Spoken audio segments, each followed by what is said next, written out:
Aujourd'hui, je reçois un storyteller à seulement 28 ans. Il est le plus jeune directeur commercial de multinationales dans le luxe. Il a créé 2 campagnes de pub iconiques dans le monde du luxe, La Nuit de l'Homme et La Parisienne pour Yves Saint Laurent Beauté. Non seulement ça, mais également il était ambassadeur Google, Facebook, Instagram et Amazon pendant 3 ans. Mais tout ça n'est rien sans sa vie personnelle. Il est papa comblé, mari heureux et fils aimé. Aujourd'hui, il est le fondateur de l'Académie Visible et de Black Hats Paris. Il est auteur du livre best-seller J'avais toutes les excuses, croire en soi pour déjouer les obstacles aux éditions Duno. Il est également conférencier. Et aujourd'hui, il accompagne les entrepreneurs voulant vivre de leur business, les salariés en quête d'un side business, les marques, les personnalités, mais aussi des entrepreneurs qui sont invisibles.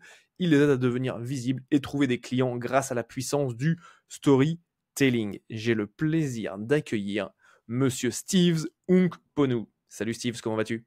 Salut Gaël, ça va super et toi? Merci beaucoup pour l'invitation.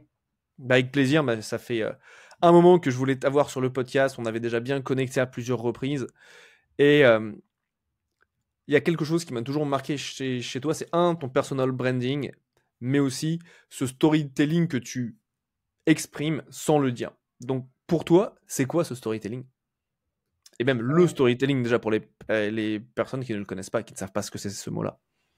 Écoute, merci beaucoup pour cette question. Alors, le storytelling pour moi, c'est l'histoire qu'on raconte euh, qui fait qu'on connecte, qui fait que les gens s'attachent à nos valeurs ou non. C'est en corrélation avec les valeurs, avec notre histoire et avec notre vision. Tu vois, pour moi, si je devais travailler sur les 3 points, je dirais que le storytelling est au milieu de tout ça. Valeurs, euh, histoire et vision. Mais par contre, quand je dis que c'est l'histoire qu'on raconte, c'est une histoire qui doit être authentique et doit être vraie. Il y a beaucoup de personnes qui peuvent aller dans le drama en disant euh, je vais raconter une histoire pour faire pleurer dans les chaumières, c'est pas le but. Le storytelling, c'est pas forcément une histoire qui fait pleurer. C'est une histoire authentique. Donc, si tu as une vie heureuse, bah, c'est ton storytelling et tout autant, ça t'aidera à connecter avec des personnes. Et si tu as une vie qui n'était pas facile, bah, c'est ok aussi et c'est ok de l'assumer et d'en parler. Et pour revenir donc du coup à mon storytelling à moi, qu'est-ce que je peux te dire? J'ai passé 2 années en fauteuil roulant. Euh, je ne devais pas marcher. Et je suis le symbole que rien n'est impossible. À force de mental, de résilience. Alors oui, j'ai eu de la chance parce que, bien sûr, quand on t'ampute de tes jambes, c'est beaucoup plus difficile, quoique il y a des technologies pour. Mais pour moi, je suis né 2 fois. Tu vois, pour moi, je suis né à l'âge de 14 ans. Enfin, je suis né biologiquement au Bénin, quand mes parents m'ont mis au monde, et je suis né à l'âge de 14 ans. Quand j'ai rejoint le centre de formation au CERF, j'étais footballeur professionnel en centre de formation, et, je me suis fait tacler violemment. Et en fait, j'ai une maladie, j'ai un gène qui s'est déclenché à ce moment-là, le gène HLA-B27. Et on m'a dit que, en tout cas, on a dit à mes parents que je ne marcherai plus jamais. Et, euh, et 2 ans après, je marche, je cours, je vais prendre le, je vais jouer au football avec mon fils. Enfin bref, je fais des choses que personne n'aurait cru possible à l'époque. Donc voilà mon histoire. On va commencer progressivement. Après, je te dirai beaucoup plus sur mon storytelling. Mais Waouh. on va lancer comme ça. Je veux dire, waouh, waouh, waouh.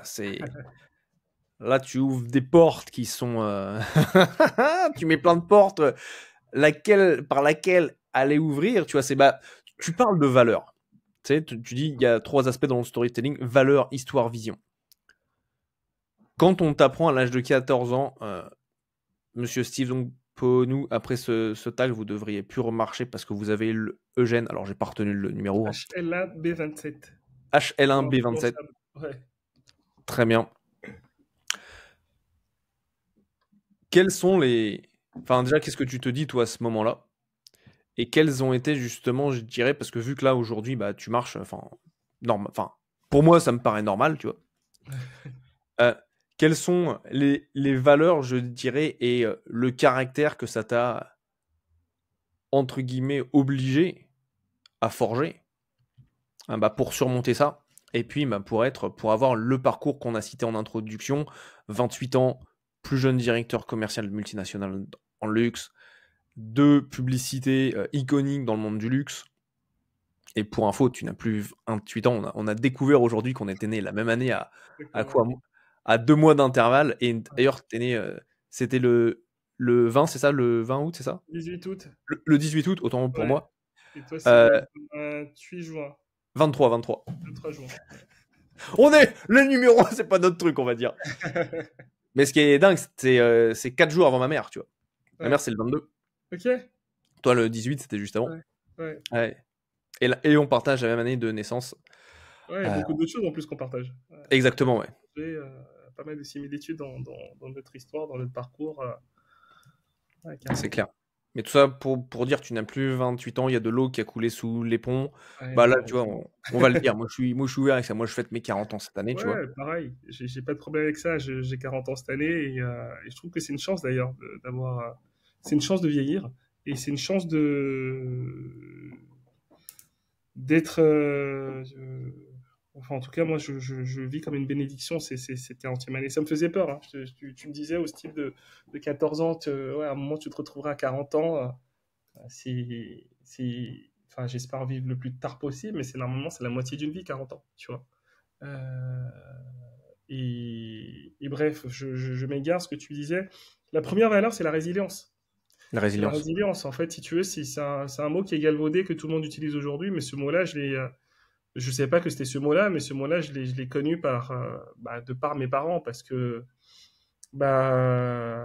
mes deux parents qui me disent, j'ai 8 frères et sœurs, on est 9, qui me disent, t'as tes frères et sœurs qui marchent, t'es le dernier, bah c'est impossible. C'était peut-être con ce qu'ils disaient, mais ils croyaient à leur connerie. C'est impossible enfin, il y en a un qui croyait plus que l'autre. C'est impossible que tu ne marches pas. Et donc, bah, là, en fait, on va tout mettre en place pour que tu marches, tu vois. Et tu vas pas lâcher. Ça va être difficile. Tu vas pas y arriver de suite. Ça prendra peut-être un mois, ça prendra peut-être un an, ça prendra peut-être 10 ans, mais tu marcheras. Et c'est ton objectif.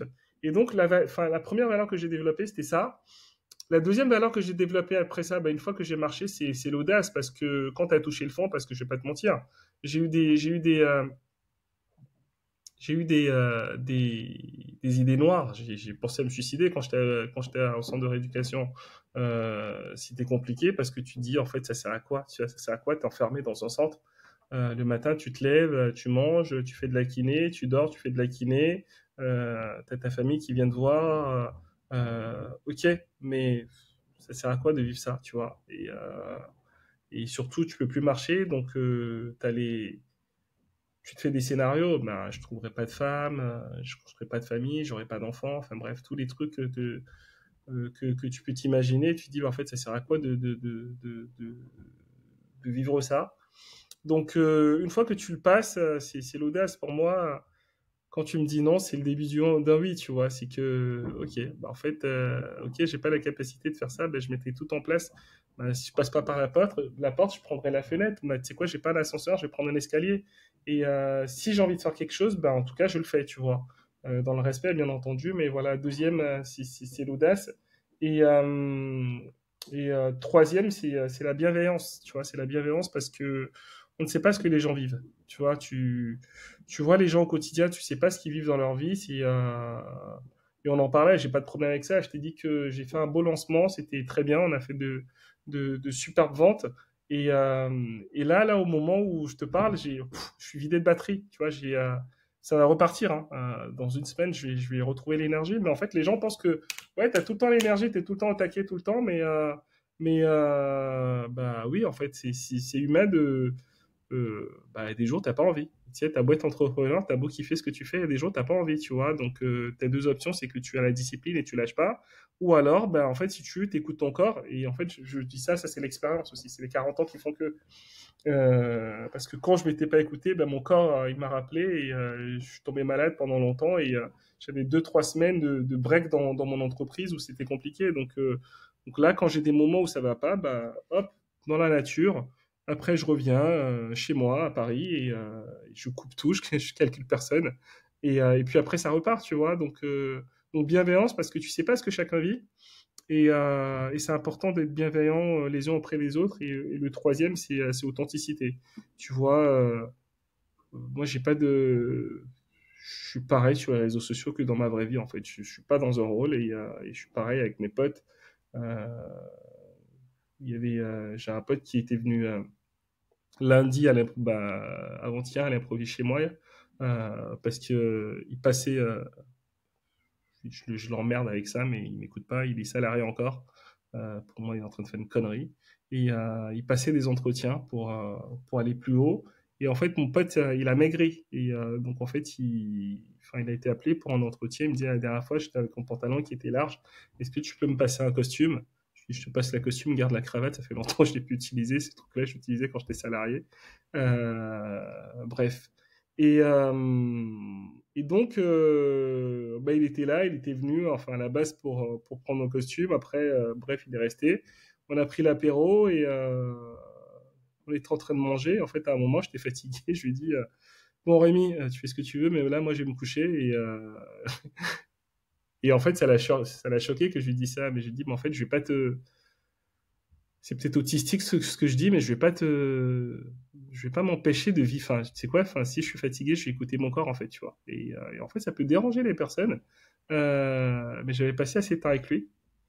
Et j'étais arrivé au bout de ce que je pouvais apporter. Et j'avais plus d'énergie pour apporter plus. Donc voilà, c'est dans ma vie professionnelle comme personnelle, je suis comme ça. Donc on aime ou on n'aime pas, mais je suis comme ça.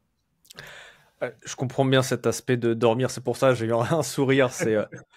Moi, c'est quelque chose, on a eu certaines, comment dirais-je, conversations agitées avec ma fiancée, parce que moi, ça m'est déjà arrivé, tu vois, on dîne, on a des amis, etc. Je leur dis, bah, profitez bien entre vous un instant. Moi, je vais juste faire une petite sieste sur le canapé, donc ça va m'arriver d'aller m'assoupir 20 minutes, demi-heure sur le canapé. Il continue, après je me réveille et c'est reparti. Mais pour elle, c'est un truc inconcevable. Tu vois. Et encore avant, je partais me coucher comme toi avant tout le monde. C'est ciao, à bientôt, merci d'être venu. Et, et pour beaucoup de personnes, quand tu fais ça, mais t'es juste un extraterrestre. Ah bah bien sûr, je comprends tout à fait parce que ça, ce que tu dis là, ouais, je le faisais avant aussi, donc ouais, je comprends ce que tu dis. Ça Mais doit être un truc de personnes qui sont dans 84, ça. et j'entends les trucs, ouais, t'es un autiste et tout. Non, en fait, c'est juste que je m'écoute, en fait, j'écoute mon corps. Ouais, ça c'est tellement important. C'est la... De toute façon, le corps ne ment pas, le corps ne triche pas, le corps il est là, il te donne les messages au quotidien, à toi de venir justement les écouter, ou sinon tu vas avoir, tu sais, la sirène va retentir de plus en plus fort, tu vois. Ouais, totalement. Donc on a des belles valeurs de la résilience, de l'audace, de la bienveillance, de l'authenticité. Effectivement, la bienveillance, tu vois, c'est quelque chose, c'est intéressant ta définition, enfin la manière dont tu as expliqué la bienveillance, en disant tu sais jamais. En gros, tu ancres la bienveillance sur le fait que tu ne sais pas ce qui se passe dans la vie des gens. C'est pas juste être gentil entre guillemets, mais tu pars du principe que bah en fait on ne sait pas si lui il s'est pris la tête ce matin et plus Exactement. ça va, tu vois. Tu sais, enfin non, tu le sais peut-être pas, mais dans mes accompagnements, je vais vraiment en profondeur avec mes clients. On vient toucher des choses qui sont vraiment profondes, tant et si bien que eux-mêmes disent mais Gaël, j'ai eu des révélations. Donc tu vois, quand tu as des révélations, c'est pas rien. Et en fait, ils ont tous les êtres humains, sans exception, ont des trucs qui sont passés dans leur vie qui, bah, qui les a déstabilisés. Soit qui les a déstabilisés, soit qui les déstabilisent à l'instant T, tu vois. Et comment tu fais justement toi, bah, pour te le rappeler et qu'est-ce que tu vas être amené à te dire voilà, pour rester et ancrer cette valeur de bienveillance? En fait, c'est mon métier, enfin, c'est marrant ce que tu me dis parce qu'on a une similitude aussi. Enfin, mon métier, il part de là, tu vois. C'est que moi, dans le storytelling, en fait, si tu veux, j'ai l'académie visible. Et, euh, et dans tous mes accompagnements, c'est que je pars du storytelling pour leur construire une belle image de marque. Et pour la belle image de marque, après, on utilise le réseau pour pouvoir performer et augmenter.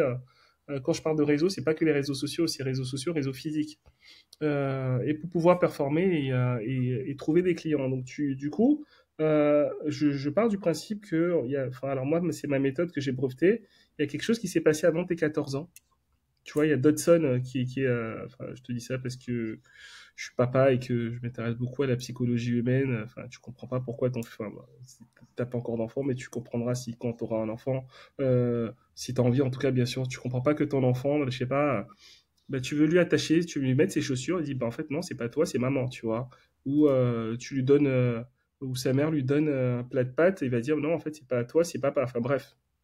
Tu dis, mais c'est lunaire en fait. Enfin, t'as faim, on te donne un truc, pourquoi tu manges pas, pourquoi tu prends pas, bref. Et je m'étais beaucoup intéressé avant, mais ça c'était avant d'être père, mais je m'intéressais beaucoup à la psychologie humaine et de l'enfance. Et moi, mon étude, après ça, ça vient de mon expérience, c'est qu'après avoir travaillé avec des personnalités, parce que j'accompagnais des personnalités, j'accompagne encore des ministres, des chefs d'État, des sportifs, euh, et maintenant des entrepreneurs qui se lancent. Après les avoir accompagnés, j'ai noté un truc dans ces personnalités-là qui faisait qu'elles étaient là, peu importe leur place. Il y avait un truc qui était passé avant leurs 14 ans, qui cherchait pas à réparer, mais en tout cas leur métier, leur why profond était lié à ça.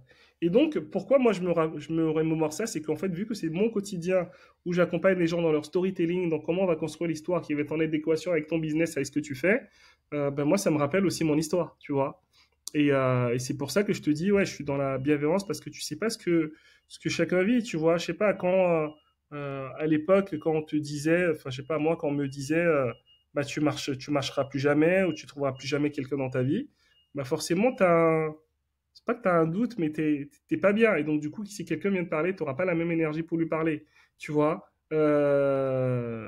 Moi, j'ai perdu ma mère il y a 1 an et demi. Je pensais pas que j'étais en dépression, mais j'étais en dépression.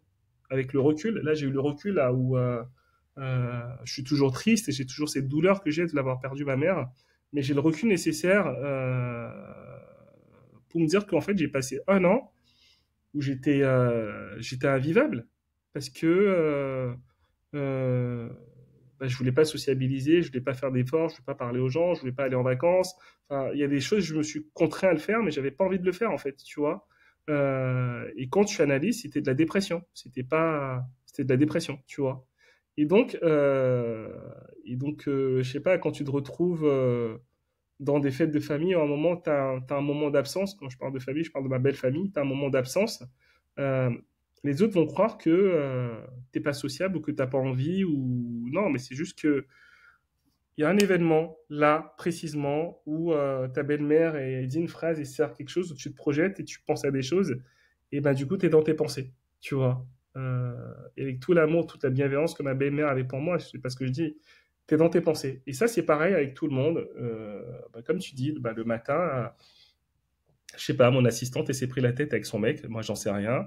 Donc il y a des choses à faire, elle le fait pas comme il faut parce qu'elle est stressée, parce qu'elle est pas bien.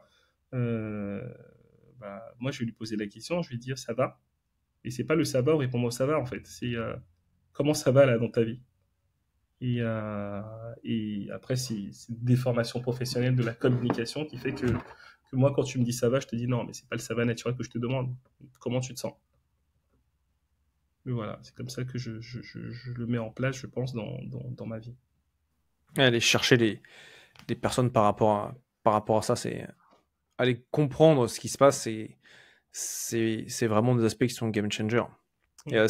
c'est encore un autre point commun, c'est le réseau physique. Pour moi, ça fait, enfin moi simple, c'est plus de 50% de mon chiffre d'affaires. J'adore le réseau. Mes parents, depuis que je suis enfant, ils me disent, Gaël, ton réseau, c'est ta plus grande force. Un de mes tout premiers mentors, quand j'étais en Angleterre, il avait ses 10 commandements, et un de ses 10 commandements, c'était Your network is your net worth. Donc ton réseau, c'est, c'est net C'est worth. ta force. Ouais. C'est ta force, ouais, ça, Ouais, c'est ta ta force, force. en fait, c'est ta valeur. C'est ta valeur, mais pas ta valeur de personne. C'est ta Ouais. valeur, en gros, ouais, c'est compliqué parce que tu vois, c'est comme quand tu vois chez L'Oréal, c'est you worth it, c'est vous le valez bien, tu vois. Ouais. C'est le worth dans ce sens-là, tu vois. Ouais, ouais. Carrément. Et, euh, et tu vois, enfin, il y a des choses qui se passent quand tu fais du réseau, quand tu connectes avec des humains hors réseaux sociaux. Je pense que les réseaux sociaux, ça permet de conserver un lien, mais il n'y a rien de tel que le contact physique one-to-one quand tu vas serrer des mains, que tu dis avec qui tu peux me mettre en relation, qu'est-ce que tu connais qui va me permettre de faire avancer mon projet, etc. C'est le truc le plus puissant du monde. Par contre, aujourd'hui, on parle beaucoup de réseaux sociaux. Il y a beaucoup de personnes qui sont obnubilées par Insta, par Facebook, par LinkedIn, etc., etc. Très, très bien, c'est nécessaire. Néanmoins, quelle est ta vision à toi du réseau, Steve? Et comment est-ce que le storytelling et ton storytelling t'aide à mettre le networking, le réseautage, je dirais, sur stéroïdes? Écoute, non, mais déjà, merci pour ton partage. Et c'est vrai que, ouais, c'est vrai que pour moi, c'est important, tu vois. Euh, Comment ça m'aide? En fait, le storytelling, pour moi, c'est la façon, et c'est pour ça que je travaille sur ça, c'est la façon pour moi de connecter avec des gens. Quand tu vas raconter, alors, les gens adorent écouter des histoires, tu vois. Je parle toujours du petit chaperon rouge. Peu importe les générations, ce conte, cette histoire existera, a existé, existera toujours. Tu vas parler à un enfant de notre génération 80, 2000, 90, 70, 60, 30, enfin bref, tout le monde t'en parlera parce que c'est quelque chose qui passe dans les temps. Pourquoi? Qui traverse le temps. Parce que les gens adorent écouter des histoires. Et pour moi, il vaut mieux raconter son histoire qu'on la raconte pour nous, tu vois. Parce que il y a deux types de personnes. Tu as des gens qui font et tu as des gens qui racontent. Et dans les gens qui racontent, bah, c'est important, peu importe, hein, que tu sois bien ou pas, ils vont vouloir raconter ton histoire, te critiquer ou pas, mais bref, il y aura toujours des choses. Et pour moi, le storytelling, c'est important parce que tu maîtrises ton histoire et en disant, ouais, ouais, bah écoute, j'ai perdu de l'argent et j'ai rebondi avec. So what? Tu l'as fait, tu l'as raconté en fait. Donc si la personne passe derrière toi et le dit, c'est ok, tu l'as raconté l'histoire avant, tu vois. C'est ok de dire, ah ben, en fait, j'ai testé beaucoup de choses avant de trouver la bonne solution, tu vois.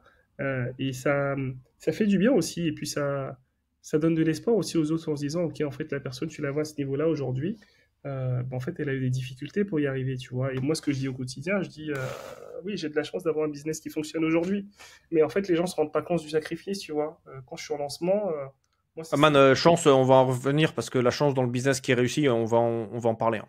Ok.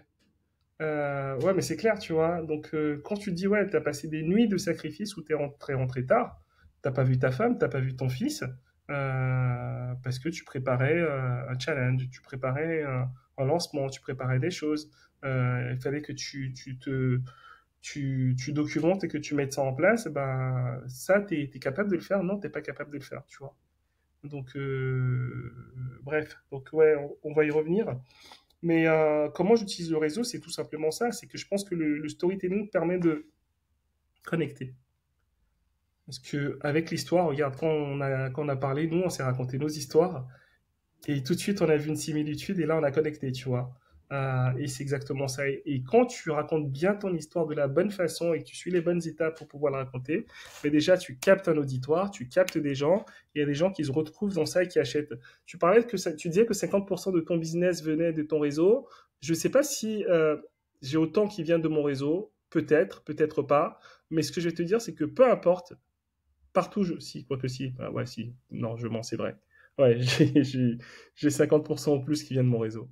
Mais, mais peu importe, partout où je vais, dès que je raconte mon histoire, bah, en fait, j'ai des clients, des prospects qui sont là parce que mon histoire les touche.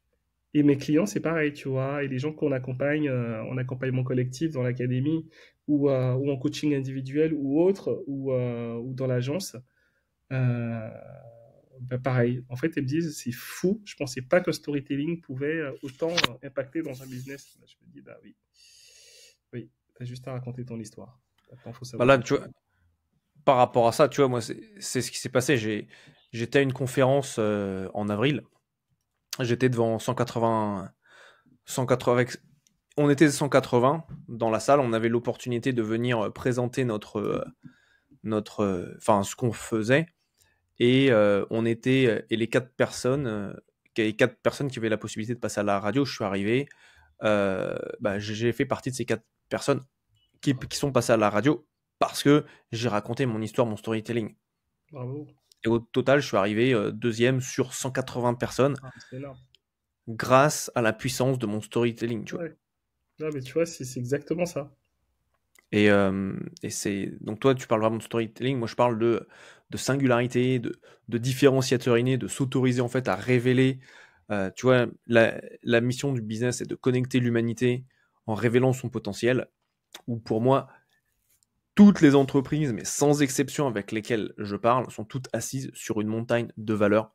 La seule chose, c'est ils sont aveugles à cette valeur parce ils ont le nez dans le guidon. Et moi, en fait, je viens les aider, je leur dis, allez, viens avec moi.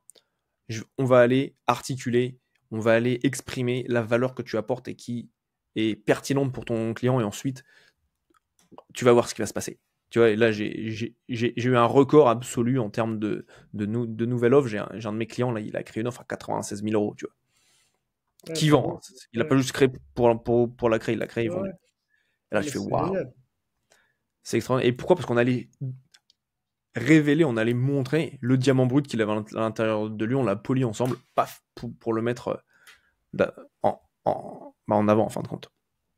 Non, mais c'est génial, tu vois. En fait, à partir du moment où tu comprends cette valeur, tu comprends ta singularité et ce que tu apportes, je pense que ça t'ouvre des horizons incommensurables, tu vois. Et je suis d'accord avec ce que tu dis sur le fait que, oui, ton histoire, ça va révéler ta singularité, ça révèle beaucoup de choses. Et ouais, totalement. Mmh. Et bravo T'as- pour ça. Merci. Et surtout, bravo à moi. Enfin, moi, tu sais, je suis le guide sur ce chemin et c'est aussi à eux bah, d'avoir accepté ça et surtout de l'avoir testé. Ouais, mais c'est clair, c'est clair. Hum, T'as dit une phrase qui, pour moi, a mis mes oreilles en ding, ding, ding, ding, ding. Tu as dit la chance du business qui réussit. Et en fait, alors mon point de vue, c'est que les business qui réussissent, c'est pas de la chance. C'est du taf, c'est une mentalité, c'est un mindset, c'est avoir le courage de passer à l'action, le courage de passer à l'action aujourd'hui et pas demain, le courage de pas attendre. Qu'est-ce que c'est pour toi quand tu me dis, les gens disent c'est la chance du business qui réussit? C'est quoi ton rapport à cette phrase-là, Steve? Non, mais parce qu'en fait, les gens disent que tu as de la chance, parce que tu habites dans un bel endroit, t'as pas de problème à vivre, tu comptes pas. Enfin, je veux dire, les gens disent que tu as de la chance. Et je comprends qu'ils disent ça, tu vois. Et en fait, ils ont l'impression que c'est facile. Et ça, c'est les réseaux sociaux qui font croire que c'est facile. Mais et pour moi, enfin, il y a une chance. C'est la chance d'être en pleine santé, tu vois. Ouais. Après, je parlais de ça et quelqu'un me disait, oui, mais c'est pas une chance parce que tu t'alimentes bien aussi. Je dis, non, non, moi je connais quelqu'un, malheureusement, Fred, enfin bref, c'était l'ami d'un ami, il s'alimentait très bien, il faisait hyper attention, il a eu le cancer du côlon, il est parti très rapidement, donc c'est une chance aussi. Et comme je connais, et comme c'est des gens qui fument et qui n'ont jamais de cancer, tu vois, donc c'est la chance aussi d'être en pleine santé. Donc pour moi, c'est tout d'abord, c'est la chance d'être en pleine santé qui va faire que, et c'est la chance d'être bien entouré qui va faire que. Et pour ça, donc du coup, enfin, et c'est la chance d'être bien entouré, c'est ou d'avoir tes parents, tes proches, tes amis qui ont une belle éducation financière, qui ont une belle éducation, un bon mindset qui vont te transmettre, et donc du coup, tu pourras en faire quelque chose.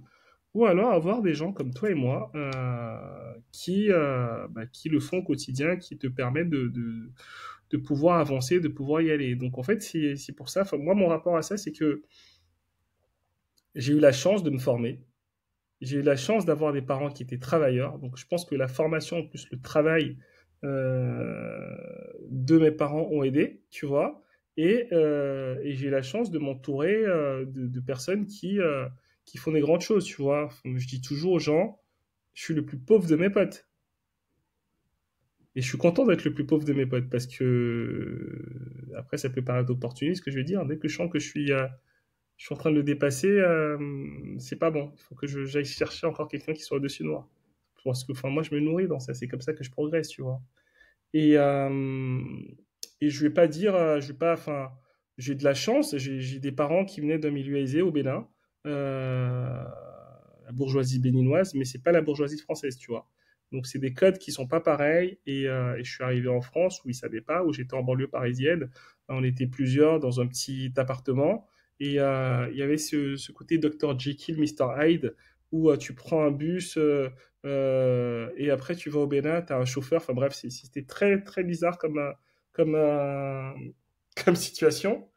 Mais il y a une chose qui est là, c'est que comme tu dis, c'est des sacrifices, tu vois, c'est de la discipline. C'est de la discipline, et ça, tu dois avoir des personnes qui le font.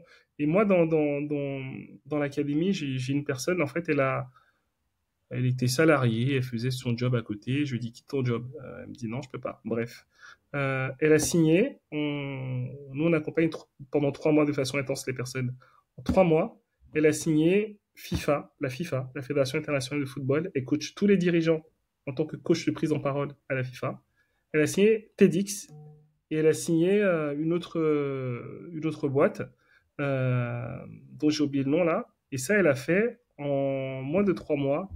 Elle a fait elle dit c'est grâce au réseau, mais en fait c'est parce qu'elle a travaillé son storytelling, qu'elle a su pitcher, qu'elle a pu décrocher ces contacts-là. Et je lui ai montré grâce au réseau comment elle pourrait pas avoir des clients, tu vois. Et donc elle était contente. Et là je lui ai dit c'est le début de tes emmerdes. Elle me dit comment ça c'est le début de mes emmerdes. Je lui ai dit mais c'est super déjà d'avoir signé. Maintenant il va falloir les garder parce qu'en fait on n'oublie pas que, enfin pour moi il y a 40% de mon business et mes clients que j'ai, tu vois. En fait dès qu'ils rentrent dans mon écosystème, bah, ils achètent, ils achètent, ils achètent, ils achètent d'autres choses. Enfin, voilà. Ils sont là, ils partent plus. Et donc, je dis, en fait, le plus important, c'est de garder les gens. C'est pas d'aller chercher d'autres, c'est de les garder. Et d'avoir un service client hors du commun, un SAV hors du commun, de leur délivrer beaucoup plus. Et ça, tu les garderas. Et après, bah, maintenant que tu as ce niveau-là, bah, tu es obligé d'aller chercher des clients du même acabit. Et donc, par rapport à ça, bah, c'est beaucoup de travail, beaucoup de sacrifices que tu mettras en place. Donc pour moi, oui, quand je dis dans cette chance-là, c'est que oui, les gens ne savent pas ce que tu fais à côté, mais c'est la chance aussi d'avoir la santé, le réseau, qui va aussi t'aider à aller beaucoup plus loin. Ouais, donc c'est ton environnement, ta santé, ton réseau également, qui font partie, qui sont je dirais des clés de ce succès-là. Et toi, donc le titre de ce podcast s'appelle le différenciateur inné. Et quel est pour toi ton différenciateur inné? Parce que des personnes qui font du storytelling, qui font du networking, il y en a beaucoup. Mais qu'est-ce qui fait Steve Umponu attire et est magnétique pour sa clientèle? Mon différenciateur, c'est la méthode des 14 ans. Tu vois, c'est que je vais chercher ton X Factor qui s'est passé avant tes 14 ans. Et ça, je défie même le concepteur de chez Nike que j'adore, hein. Pour moi, Nike, c'est une superbe école parce que Nike, ils ne vendent pas. Tu parlais de ton client tout à l'heure. À 96K, nos clients, enfin, c'est ce qu'on leur dit aussi, tu vois. Moi, il y a un truc que je dis, en fait, c'est que Nike, euh, l'erreur que les entrepreneurs font, c'est qu'ils veulent vendre leurs produits. Et Nike ne te disent pas, achète ma paire de Nike, achète pas mes chaussures. Non, Nike te vend le dépassement de soi. Et donc, bref, je disais que même Nike, et j'espère qu'il nous écoutera ou que quelqu'un connaît quelqu'un chez Nike, je serais ravi de faire un battle avec lui. Même les concepteurs, les storytellers de Nike ne font pas ce que je fais. C'est-à-dire que j'ai ma méthode qui est celle des 14 ans. On va chercher le X factor qui s'est passé avant tes 14 ans et on en fait une force. Et c'est ça qui permet de te connecter à ton business. Et c'est ça qui permet d'avoir ta différenciation dans ton business. Et c'est ça qui permet de pouvoir vivre, scaler, level up dans ton business. Donc mon X factor à moi, c'est ça en fait. C'est la méthode cette méthode que j'ai créée des 14 ans qui te permet d'aller de savoir déjà si tu es aligné avec ton business aujourd'hui ou pas. Et qui permet aussi de trouver ton facteur différenciant qui te permettra de tout simplement d'aller chercher et trouver tes clients. Pas de les chercher, mais de les trouver qui viennent naturellement à toi, tu vois. Et cela, ça part de mon histoire aussi. Ça part de mon histoire, de ma différenciation. J'ai toujours été un ovni. Je passais 2 années en fauteuil roulant. On me disait que je pouvais pas marcher. Euh, et, euh, et en fait, pour moi, à partir du moment où je suis tombé, je suis tombé sur ce chapeau-là, qui est là, qui a changé ma vie. Euh, Ça a été ma différenciation qui fait qu'on me remarque. Et c'est lié à tout. C'est lié au fait que mon chapeau permet de porter l'attention sur ma partie haute plutôt que sur ma partie basse. Parce que tu dis que je parle normalement et merci. Non, je boite parce que j'ai 2 prothèses de hanche. Et donc ça, on ne le remarque pas. Et donc, tu vois, moi, ma méthode, c'est qu'on va partir de l'histoire des gens avant leurs 14 ans. On leur crée leur storytelling. Avec ça, on leur fait un branding fort qui va être le phénomène différenciant. Et grâce à ce branding, on va trouver leur valeur qui va leur permettre de connecter et de pouvoir aller chercher plus de business. Magnifique, quoi. Donc c'est quand tu parles de la méthode des 14 ans, c'est quand tu fais un peu de thérapie, tout est basé dans ce qui s'est passé dans la première fois que tu as eu un trauma ou autre. Est-ce que c'est quelque chose qui serait lié à ça par rapport à la méthode des 14 ans en disant bah voilà, c'est quand tu comprends ce qui s'est passé dans ton passé que tu as la possibilité de shaper, de designer ton avenir? Alors, pour moi, ça fonctionne que avant 14 ans. Tu vois, il y a des personnes, tout s'est passé dans leur vie, et tu as raison, dans la thérapie, c'est exactement ça. C'est, j'en sais rien, c'est le fait qu'on te disait que tu étais incapable qui a fait que tu crois que tu es incapable, que tu puisses pas y arriver. Le fait qu'on te dise que tu peux tout faire qui a fait que tu as lancé un projet et comme on dit, il pensait que c'était impossible jusqu'à ce qu'il ait fait. Et que tu sois arrivé. Donc oui, c'est clair que tout concourt. Le fait qu'on te dise que tu sois timide, peut-être fait qu'après, dans ta vie, bah, t'oses pas aller aborder un homme, une femme qui te plaît et lui dire, bah, en fait, tu me plais tout simplement et voir s'il y a des possibilités de faire des choses. Mais par contre, moi, c'est vraiment avant 14 ans. Je ne dis pas que c'est la méthode, mais pour moi, si je ne vois pas le fait marquant avant 14 ans, j'accompagne pas la personne. Et je lui dis, je suis désolé, je ne suis, c'est pas dire que ça fonctionnera pas ton projet. C'est juste que je ne suis pas la personne adéquate pour t'accompagner toi. Et donc moi, c'est vraiment quelque chose, tu vois, j'ai eu en call,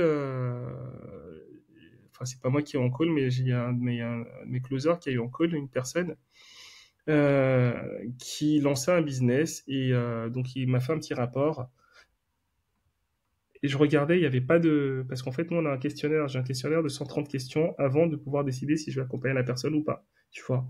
Euh, et entre le métier qu'elle faisait, je vais pas dire son métier parce qu'elle va se reconnaître si elle écoute notre podcast, entre le métier qu'elle faisait et l'histoire qu'elle nous avait racontée, il n'y avait aucune similitude, il n'y avait aucune ressemblance. Et après, bah, j'ai été creusé, j'ai été regardé, il n'y avait rien. Donc en fait, si tu veux, ça fonctionnait pas parce qu'elle n'était pas alignée avec le métier qu'elle faisait, tu vois. Et pour moi, il aurait fallu qu'elle fasse un autre métier. Et, euh, et donc à partir de ce moment-là, donc il a, enfin Juan avec qui je travaille, il lui a dit euh, Steve, il veut bien t'accompagner, mais à partir du moment où tu switches de métier, tu pars sur autre chose. Et elle m'a dit ouais, mais en fait moi j'ai envie de faire ça, j'ai toujours fait ça. Maintenant je vais me lancer à mon compte, je vois pas pourquoi je fais autre chose. Et donc pour moi la chose c'est qu'elle faisait ça parce elle avait fait des études euh, pour tomber dans ce domaine-là. Mais c'était pas du tout un domaine qui était adapté à elle. Donc il aurait fallu qu'elle sorte, qu'elle fasse une introspection par rapport à ses valeurs et qu'elle revienne vraiment sur des bases qui étaient beaucoup plus adaptées à ce qu'elle faisait. Donc c'est pour te dire que oui, tout est lié. Et aujourd'hui, pour moi, les business qui cartonnent, c'est parce que bah, il y a en tout cas les CEO qui lancent des business et des CEO avant d'être des CEO, c'était des auto-entrepreneurs, des entrepreneurs, des chefs d'entreprise après. Ils ont su créer une émulation avec un groupe et ils ont su se connecter à quelque chose, une douleur qui était la leur avant leurs 14 ans pour arriver aujourd'hui. En tout cas, moi, c'est vraiment ma vision. Et de venir transmuter du coup cette douleur à travers ton entreprise.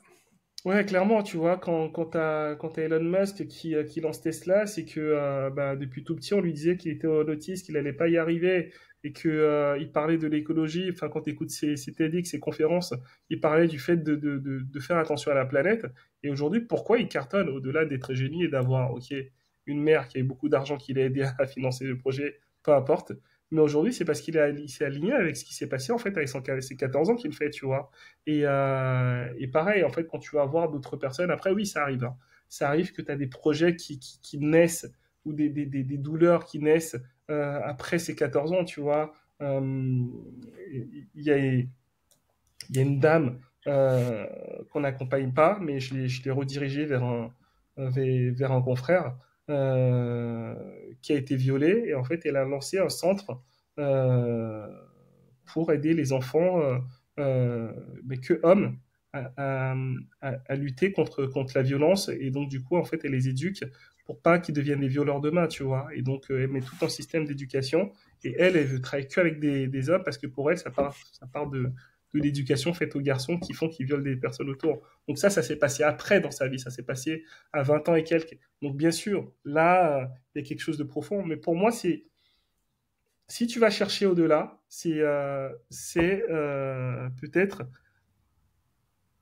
un père qui a été violent, une mère qui n'a pas été présente. Tu vois, si c'est quelque chose qui s'est passé bien au-delà, qui a fait euh, qu'elle est partie sur le fait qu'ils vont éduquer peut-être des hommes. Et c'est pas que, et c'est dur hein, ce qui lui est arrivé, hein, c'est pas que ce viol-là, c'est que elle a vu un manquement en termes d'éducation qui remonte à quelque chose de plus profond. Mais tellement. C'est deux choses. Un, mon storytelling, je viens de me rendre compte là, c'était. Il se base autour de. Quand j'étais en troisième, et je viens de me rendre compte que t'as 14 ans quand t'es en troisième. Tu vois, quand je revenais à la maison, j'avais les épaules bleues parce qu'on me tapait dessus à l'école en cours de PS. Et à la maison, on me disait que, en gros, j'étais un bon à rien, que j'étais une feignasse. En fait, tout part de là, tu vois. Et là où je suis passé de premier de la classe à moyenne confortable qu'on voit pas trop. Et malgré ça, tu vois, à 22 ans, je travaille chez Microsoft. À 25 ans, je lance un premier satellite. L'entreprise dans laquelle j'étais, on lance un deuxième un an et demi plus tard. Et ma prof de français me disait que j'étais un bon à rien en français. Je coécris un livre qui est best-seller. J'ai un bégaiement, je donne des conférences devant 200 personnes. J'ai un podcast. Et en fait, je vois. Et c'est pour ça que je dis on a tous un potentiel qui est extraordinaire, qui a été étouffé par l'école, par la société, par la famille. Et en fait, c'est comment être amené à le révéler. C'est pour ça que je parle de, de connecter l'humanité en révélant son potentiel. Et c'est ce que tu me dis, je vois, encore une fois, c'est une similitude. On n'en a jamais parlé avant, mais dans mes. Alors moi, c'est pas ce que j'appelle la méthode des 14 ans, mais allez, quand mes clients ont leur révélation, c'est parce qu'ils se rendent compte qu'ils ont un poids de leur passé, qu'ils ont généralement eu dans leur jeunesse, qui les garde prisonniers aujourd'hui sans s'en rendre compte. Et pour moi, c'est une des personnes qui m'inspire vraiment très fort sur le marché américain qui s'appelle Alex Charfen. Et il dit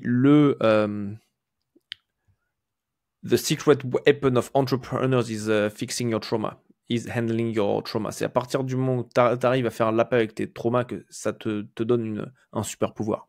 Et c'est tellement ça. C'est quand tu t'autorises à aller à ce contact-là que tu as la possibilité de transmuter les choses. C'est beau. Tu peux me redire la phrase, je vais la noter. De, Laquelle? la phrase que tu De m'as dit Alex? en anglais. Ouais. Alex, il a dit ton super pouvoir en tant qu'entrepreneur, c'est d'aller réparer tes traumas. Mais c'est tellement ça. C'est Ouais, c'est tellement, ça tellement qu'on ça. cherche à réparer, mais bien sûr. Mais bien sûr C'est que oui. la stratégie, franchement, c'est 20% du truc. Le reste, c'est les 80% qui sont derrière. C'est le mindset, c'est les émotions, c'est ce qui se passe dans ton corps. Mais sauf que, comme on est dans une société qui est très mentalisée, c'est pour ça qu'on appelle ça gouvernemental. Ça te permet de gouverner le mental, c'est écrit dedans. Tu sais, il y a un truc que je me dis de plus en plus. Tu sais, on dit, oui, il n'y a que 7...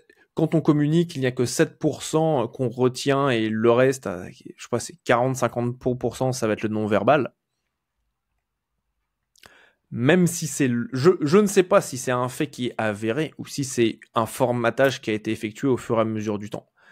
Parce que quand tu écoutes vraiment tout ce qui t'est dit et tout ce qui est écrit et que tu te mets à vraiment conscientiser ce que tu lis, c'est là où tu te rends compte du vrai message qui est passé. tellement. Et malheureusement, on nous a fait croire que...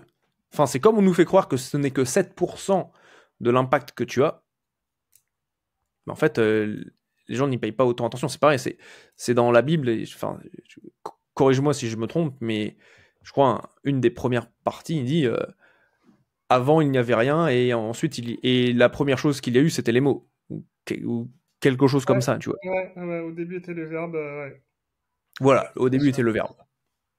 Je ne suis pas spécialiste de la Bible, c'est juste il y a certaines choses que, que je trouve pertinentes, tu vois. Et et c'est tellement ça, mais c'est genre aujourd'hui ça c'est quelque chose qui a été camouflé et qu'on oublie, alors qu'en fin de compte c'est tellement vital. La puissance des mots est hors du commun. Enfin, le mot est créateur, le verbe est créateur. Et au-delà de ça, le son est créateur. Parce qu'avant, quand il n'y avait rien, quand il n'y avait pas de mots, quand il n'y avait pas de verbe, il y a quand même eu de la création. Et ouais, les mots pour guérir les mots. Alors, ça, c'est les mots pour écrire ça, c'est très très bon ça. Excellent, excellent. Steve, si les personnes qui nous écoutent aujourd'hui ben voilà, veulent te contacter parce qu'ils se sont dit, ok, là il y a un truc à faire, je comprends, qu'est-ce que ce serait? Ils te connectent où? Euh, Déjà, je pense que ce sont de bonnes personnes parce que tu es une belle personne et je pense que les gens qui écoutent, enfin, ouais, c'est vrai que ton histoire, moi, ça m'aime beaucoup en tout cas et merci de le partager. Euh, les personnes, en fait, elles me retrouvent sur Instagram. Donc, Insta. Instagram, c'est steves.ukpono.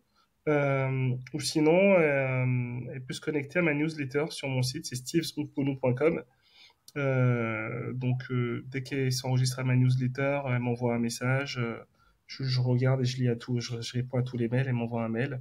Euh, et sinon, je suis sur tous les autres supports. Je suis sur LinkedIn, sur Instagram. Euh,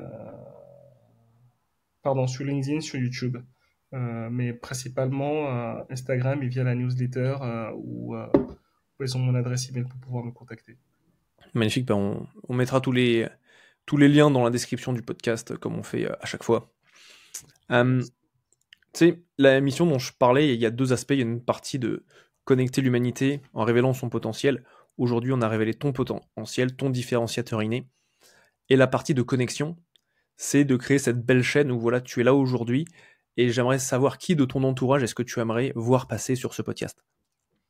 Euh, Alors, moi, ma mission, c'est d'aider 1 million d'entrepreneurs invisibles à devenir visibles, tu vois. Et ça rejoint ce que tu disais, où c'est peut-être une thérapie. C'est que moi, j'ai longtemps été invisible. Tu me racontais ton histoire, ben moi, c'est pareil, tu vois. J'étais moqué par mes camarades de classe qui me traitaient de lézard quand j'étais petit parce que j'avais 1,5 cm de différence entre mes hanches. J'avais du mal à marcher. Et malgré ça, je savais jouer au football, c'était la seule chose que je savais faire. On me disait oui, ben, tu n'auras pas d'enfant, tu n'auras pas de femme, tu vas être handicapé à vie. Aujourd'hui, la revanche, c'est pour ça que dans ma bio, je mets que je suis papa mari heureux et papa comblé parce que c'est quelque chose que je pensais pas avoir, tu vois. Euh, et parce que voilà, quand les enfants te le disent, tu penses. Et moi, heureusement, j'ai de la chance d'avoir des parents qui m'ont accompagné, qui m'ont donné quand même confiance en moi, qui m'ont donné pas quand même, qui m'ont donné confiance en moi. Euh, Pourquoi je te dis ça? C'est que du coup, oui, j'ai eu des difficultés moi dans ma vie. Enfin, j'étais invisible à un moment. Je le raconte dans mon livre. J'étais le meilleur, enfin le plus jeune directeur Europe. J'ai postulé pour être vice-président Europe. On m'a dit, on va quand même pas mettre un noir à la tête de l'Europe, et c'est comme ça que ça s'est arrêté. Et ça, c'était bien parce que ça m'a permis de me lancer dans l'entrepreneuriat. Au début, je disais, waouh, putain, ils sont en train de gâcher ma vie, ma carrière, mais chaque chose est bon, tu vois. C'est chaud quand même qu'ils te disent ça. Ouais, en fait, ils me l'ont pas dit, en fait, ils l'ont dit. Ils disaient entre eux, et en fait, je suis tombé, j'ai ouvert la porte au moment où ils étaient en train de sortir cette phrase-là, tu vois. C'était ma N plus 1 qui disait, il est marrant, Steve, mais on va quand même pas mettre un noir à la tête de l'Europe. Euh, et c'est comme ça que je suis parti, que j'ai fait ma rupture, je suis parti. Ouais, c'est très très très choquant, très choquant. Oh, c'est chaud quand même, hein. Ouais, c'est clair. Tu sais, j'ai grandi, j'avais les Nations Unies à la maison, où en plus de mes parents, j'ai été élevé par 10 personnes différentes, des jeunes, des vieux, des hétéros, des gays. et pendant 5 ans par une famille marocaine. Mais moi, quand tu me dis ça, c'est même pas un truc que je conçois que ce soit possible de dire ça, tu vois. Ah non, mais je suis, c'est choquant, enfin, et ça, En plus, c'est des grands groupes, tu vois, c'est pas genre. ouais, c'est pas la petite boîte qui a lancé avec deux, trois personnes, 10 personnes, non, non, non, ouais, c'est des grands groupes, et Enfin, même, tu vois, l'un n'excuse pas l'autre, tu vois, c'est pas la taille qui fait que, c'est plus ouais. une, un, un zoom sur la personne en tant que telle, sa manière de réfléchir. En fait, Mais ouais. ouais, c'est compliqué, ça, c'est une putain de claque, quoi. Et ouais, c'est ça, en fait, si tu veux, tu vois, en fait, avant elle, j'avais mon boss avec qui je m'entendais très bien. Et je pense que c'est la personne qu'ils ont recrutée qui était pas une bonne personne. Après, elle est partie, ils l'ont virée quelques mois après. Mais bon, le mal était fait et je suis pas retourné.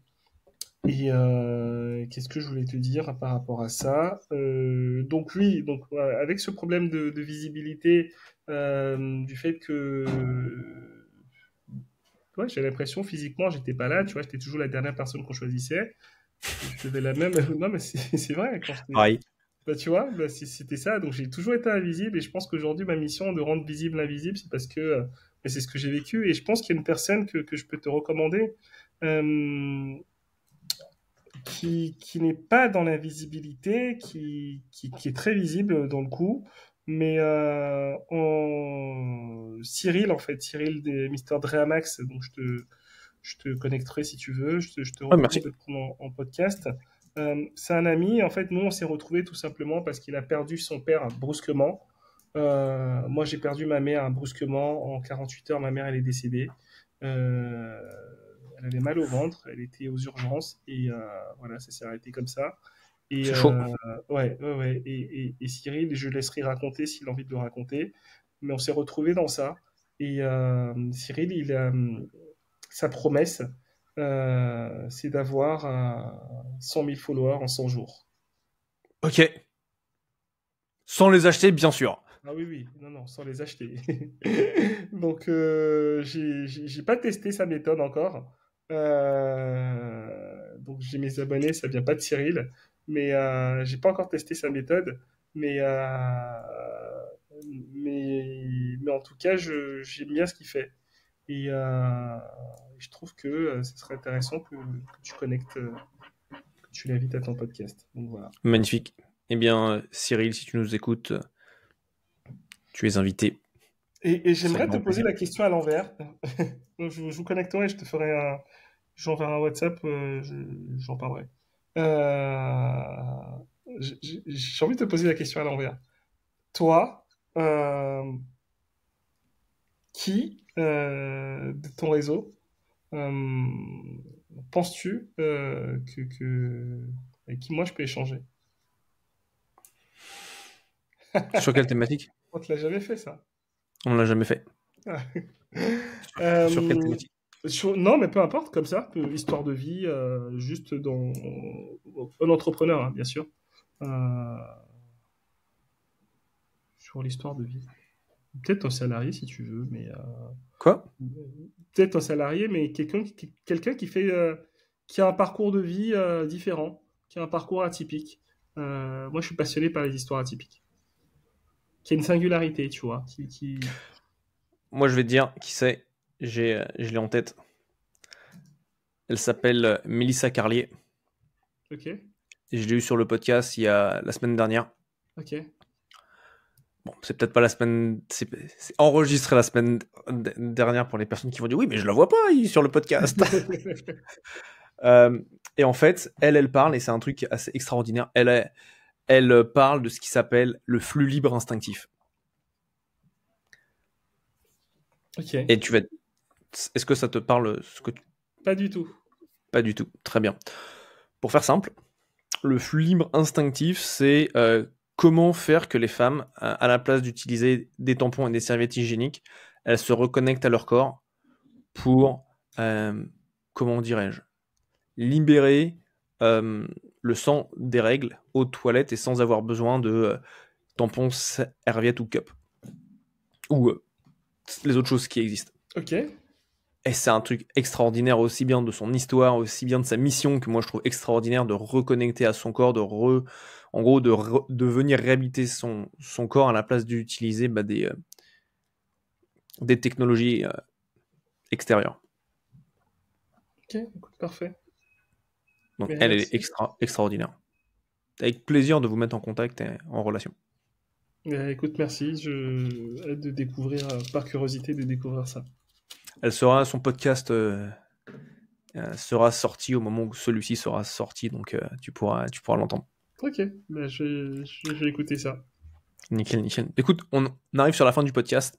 Ce que je te propose, là, on a quand même passé 55 minutes superbes ensemble. Je pense qu'on pourrait continuer des heures, et plus on parle, et plus en fait on trouve des points communs, moi, que je trouve vraiment extraordinaires.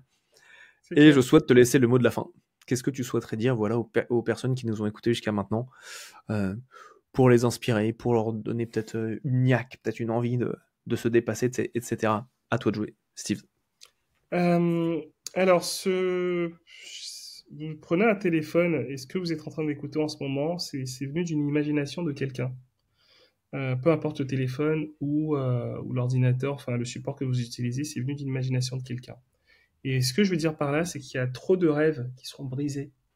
Il y a trop de projets qui sont tués dans l'œuf, même avant d'avoir commencé. Tout simplement parce que les gens n'osent pas. Les gens ne font pas preuve d'audace. Les gens laissent la peur consumer leurs rêves. Et donc, 40 milliards de spermatozoïdes font un seul être humain. Enfin, je veux dire, il y en a un seul qui s'échappe pour faire un être humain. C'est la moyenne apparemment. Euh, et donc, si vous êtes venu dans ce monde, alors je dis pas, tout le monde ne peut pas être entrepreneur, c'est pas ce que je dis, mais tout le monde a le droit au bonheur. Tout le monde a le droit de rêver et de vivre ses rêves. Et donc, si c'est un voyage que vous voulez faire et que vous n'osez pas parce qu'il y a le salariat qui est là, n'attendez pas qu'une maladie, qu'un fauteuil roulant ou quoi vous empêche de le faire. Et si c'est un projet que vous voulez faire, n'attendez pas que quand ça sera le bon moment, quand je serai en congé maternité, enfin bref, toutes les excuses possibles, ne vous les donnez pas. Foncez et allez-y. Et et je sais que malheureusement tout le monde ne le fera pas, mais pour le pourcentage qui a envie d'aller, si vous avez besoin qu'on vous accompagne, contactez-moi et je pourrais vous apporter mon expérience, mes 14 années d'expérience en tout cas. Parce qu'avec l'académie, en fait, on est un accélérateur d'entrepreneurs. On part sur les fondements avant d'aller vous aider à travailler le reste. Et donc, j'ai juste une chose à dire. Croyez en vous, personne ne fera à votre place. Je vais m'arrêter là. Merci, Steve. Donc allez-y, let's go. C'est moi qui te remercie, Gaël. J'ai passé un bon moment, honnêtement. On aurait pu parler pendant des heures. En tout cas, chapeau à toi pour d'avoir bien emmené tout ça. Avec plaisir, avec plaisir. Bah, écoute, je te remercie, Steve. Et puis, pour les personnes qui nous écoutent, à très bientôt sur le prochain épisode. Ciao. Yes. Ciao. Bye.